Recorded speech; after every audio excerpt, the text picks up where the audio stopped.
La ressourcerie, qui relève de l'entreprise de réinsertion Recipro, a succédé au comptoir d'entraide d'Argenteuil depuis le 1er juillet dernier, comme l'explique le directeur général. On a repris le comptoir d'entraide, dans le fond, écoute, la journée, la fin de semaine après que Centraide en tant que tel a quitté les lieux en tant que tel.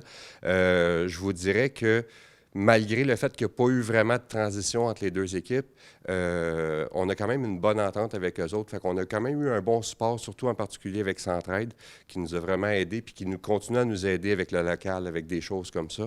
On a vraiment un bon support au niveau de Centraide, mais au niveau des opérations en tant que telles, non, effectivement, il n'y a pas eu vraiment de transition dans les opérations. Fait que c'est pour ça que nous autres, c'était important que le premier mois où ce qu'on a repris le comptoir en opération. C'était important d'attendre avant de vraiment faire une ouverture officielle des choses comme ça. On voulait vraiment analyser un peu. On s'entend, on est loin de l'informatique, on est loin du recyclage. Fait qu'on n'est pas dans un domaine d'expertise qu'on maîtrise du tout. Fait que c'était important pour nous d'analyser un peu la situation puis de voir comment ça fonctionne, qu'est-ce que les clients aiment du comptoir Centraide, qu'est-ce qu'ils aimaient moins, puis après ça, pouvoir apporter des correctifs, puis mettre notre couleur à nous, Recipro, au niveau du comptoir, qui est maintenant la ressourcerie. Il y a des affaires, écoute, qu'on dit, regarde, c'est quoi ça? Cet organisme à but non lucratif offre des plateaux de travail à des gens qui rencontrent des difficultés d'adaptation, comme en témoigne l'intervenante responsable de la formation chez Recipro et à la ressourcerie. En fait, moi, je suis responsable de l'accueil. C'est moi qui accueille les employés en formation dans les différents plateaux de travail. C'est d'assumer l'ensemble du suivi psychosocial et professionnel chez Recipro. Donc, mon rôle à moi, c'est d'accueillir des employés en formation pendant 26 semaines, tant à la ressourcerie que chez Recipro, pour leur offrir une expérience de travail réelle, pour développer des compétences en employabilité. Donc, il y a autant de parcours que d'employés en formation. C'est vraiment des parcours qui sont individualisés aux besoins de chacun qui rentre et on répond à leurs objectifs et à leurs besoins professionnels et en employabilité. Quels sont les différents plateaux de travail qu'on peut retrouver ici? Parce que c'est la première fois que Recipro a une ressourcerie. Oui, effectivement. Donc, on est vraiment venu diversifier notre offre de services.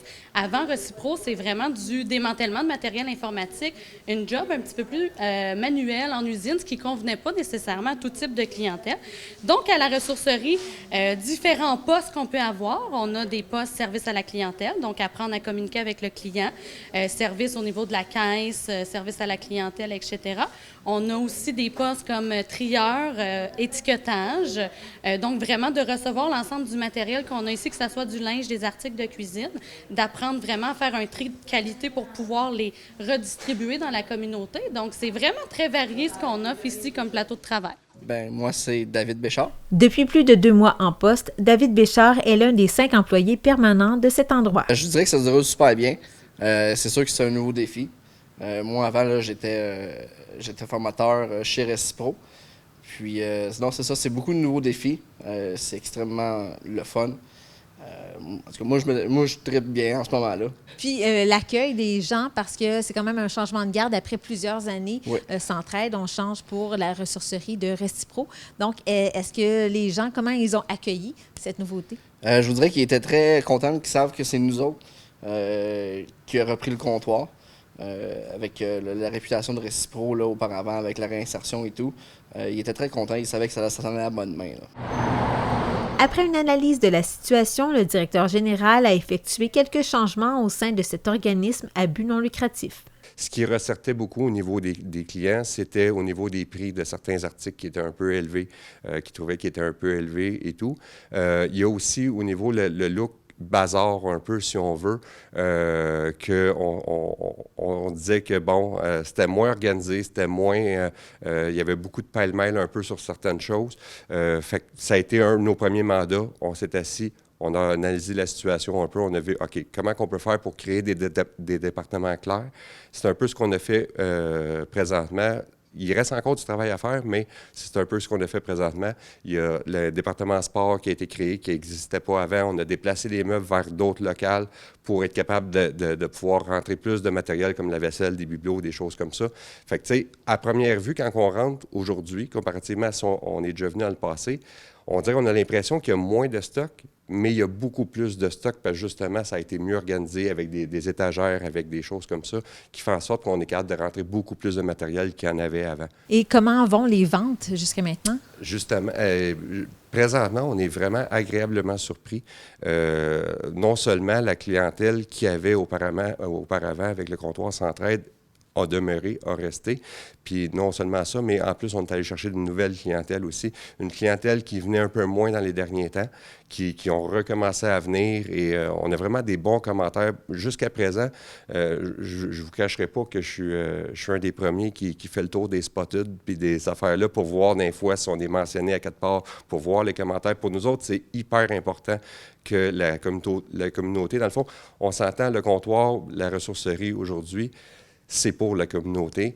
On est un organisme à but non lucratif. On n'est pas là pour faire de l'argent. On est vraiment là pour la communauté.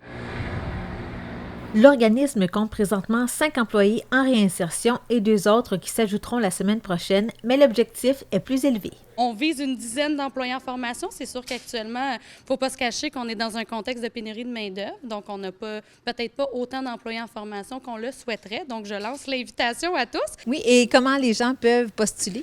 En fait, de différentes façons. Souvent, on a soit Facebook, les réseaux sociaux.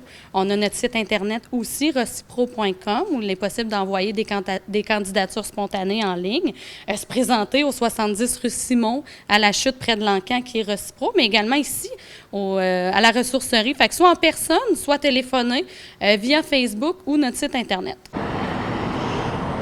Le local abritant la ressourcerie est toujours en vente selon Centraide Laurentide qui en est le propriétaire, mais un déménagement sera à prévoir lorsque le bâtiment sera vendu. Ce que je peux vous dire, c'est que dès le départ avec Centraide, l'entente était qu'on pouvait reprendre possession du local pendant un certain nombre de mois, de 6 à 8 mois, grosso modo, et par la suite, il fallait se trouver un autre endroit pour déménager. Fait que donc, actuellement, on est à la recherche active, justement, de local là, pour le déménagement là, de la ressourcerie. La ressourcerie est ouverte du lundi au samedi de 9h30 à 16h.